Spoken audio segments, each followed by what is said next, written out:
Hey everyone, so in this video I'm going to talk a little bit more about the CAE shifter. I did a video, just kind of a review of the shifter and the install. Had a couple people asking me about some more details of the shifter, how to get it adjusted, how the install actually worked out in the F80.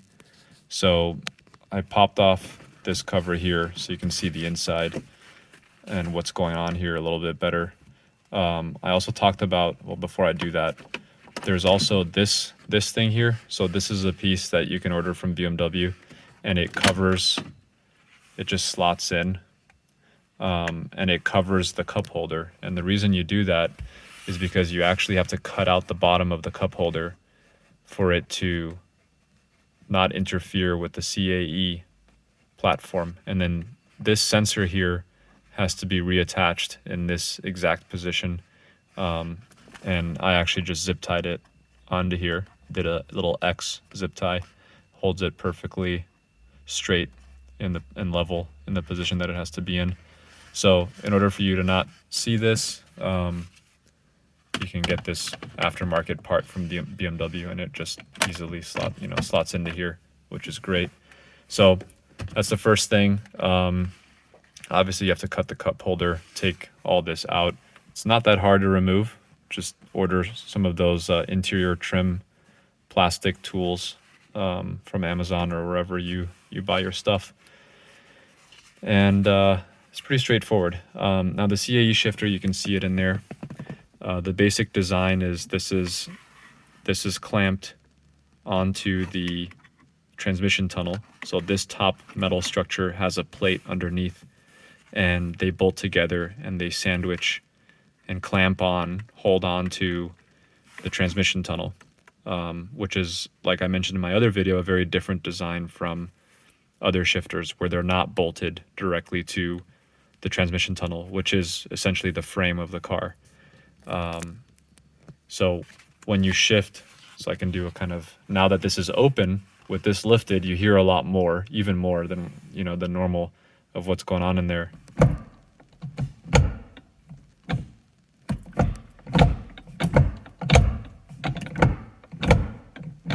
And then for reverse, you can see it pulls that pin out of the way, and that pin allows the shifter to go past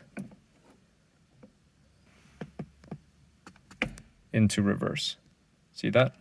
So without that pin pulled, it would not go all the way to the left, and you pull that pin, little cable mechanism.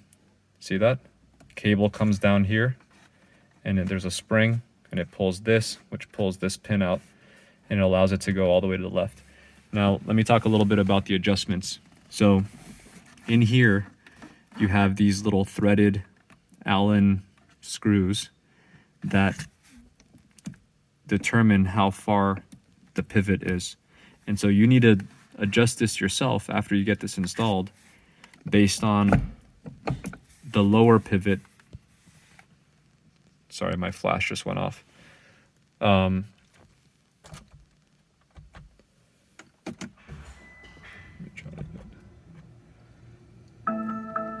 right, hopefully that's a little bit better.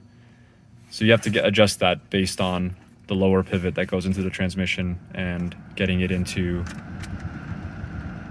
gear.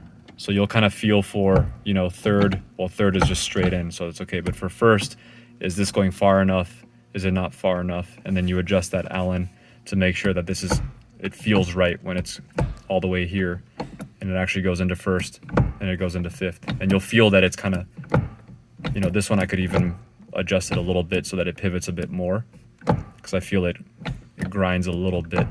It doesn't grind, you feel it's not like a smooth, just like, kind of like a gun bolt action into the gear. The other thing I want to talk about is this here. So this little pin secures a little kind of a bolt, or there's really a pin inside this tube that slides in from the bottom, and then there's a 90-degree attachment that connects to the actual transmission shaft, the thing that selects the gear selector, really. And so this thing here You safety wire it so it doesn't back out, because you're not tightening it. You want it to be loose, because when you do this, when you go side to side, the pin in here is actually slightly rotating relative to this. So this securing pin that's safety wired, you can't thread it too far, otherwise it's going to rub and get trapped and rub, kind of like potentially even make a noise. So this is important, not to tighten that too far. And then there's a little hole above here which you can kind of stick like a spray, like a silicone type spray. And I really just sprayed it liberally, a lot of silicone based lubricant in there, just to keep that pin lubricated and not have like metal on metal contact. And that's how it should, I think. That's how it should be. So you've got, this needs to be installed correctly, and then your adjustment at the front, what I was showing earlier, to determine how far this goes and make sure that it's in the right position to be able to actually actuate the gear, is important. So that's kind of all of your adjustment, how it works, how it's installed. That pin is really important, has to be lubricated. I think every year or so you're supposed to kind of apply more lubricant through that hole. I haven't yet done that. I need to do that. But I still see lubricant kind of on the nut there. I'm not going to make a joke about that. All right, cool. Thanks for watching. I hope this helps some of you guys thinking about this shifter and how to install it.